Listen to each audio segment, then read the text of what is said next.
猪肉怎么炒才不会粘锅？花菜怎么做才香脆爽口？欢迎来到李厨房，今天咱们来做干锅花菜。花菜没啥子要求，只要切的大小均匀一点就行。肥一点的五花肉备上2两，切片，姜葱蒜各来一点，再给几个干辣椒。材料就这些了。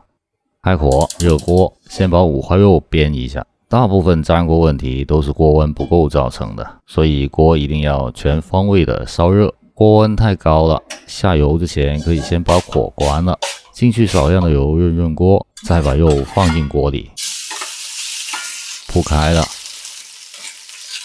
看，锅温够高是不会粘锅的。摊开后温度就不够了，再把火给上，先把一面煎香，翻面再煎另一面。这时候改成小火，把肉里的油脂炼出来。这些肉好不好吃不是重点，它的主要作用就是提供油脂和香气。差不多了就先铲起来备用，留下点底油。花菜进锅，用大火翻炒，等锅温上来了，蘸进去一点花雕酒，把锅温拉下去的同时赋予一些酒香气。看到锅里不断的冒白烟了，就说明温度太高了，可以先把火关一下。炒的动作不要停，等温度下去了，再把火给上，偶尔用铲子压一压，让它产生一些焦边。看到稍微有一点软身了，加点盐进去，入个底味，炒几下，就可以看见它开始出水了。要的就是这个效果。现在就可以利用这点水分把它炒熟。焯水的方式做出来成品会水汪汪的。饭店为了省事会用油炸的方式，在家里花几分钟，这样干煸出来的效果会更好。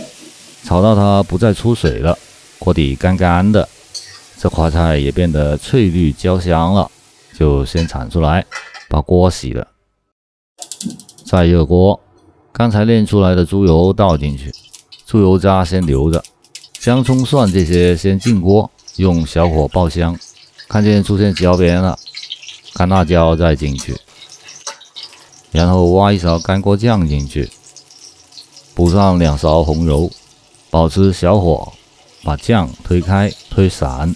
这个菜没有多余的水分，味道和香气都是靠油作为媒介的，所以油是必须要多一点的。画面上给出的是自制干锅酱的配方，不怕麻烦也可以自己做。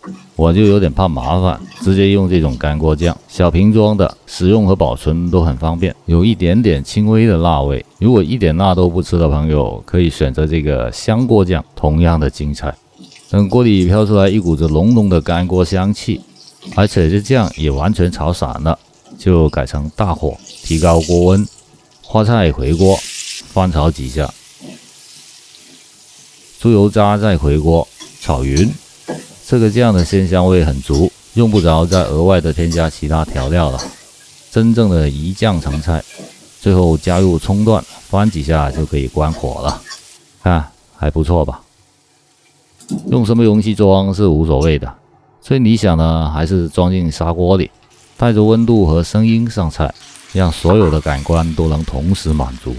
看飘着的白烟，听滋滋的声响，脆韧的口感，复合的香味，热乎的温度。花菜裹着淡淡的焦边，嚼着满是烤蔬菜的焦香，还有干锅酱那股子复合香气，这可不是普通清炒能比的。吃这菜太满足了。我是阿里，谢谢您的观看，咱们下期再见。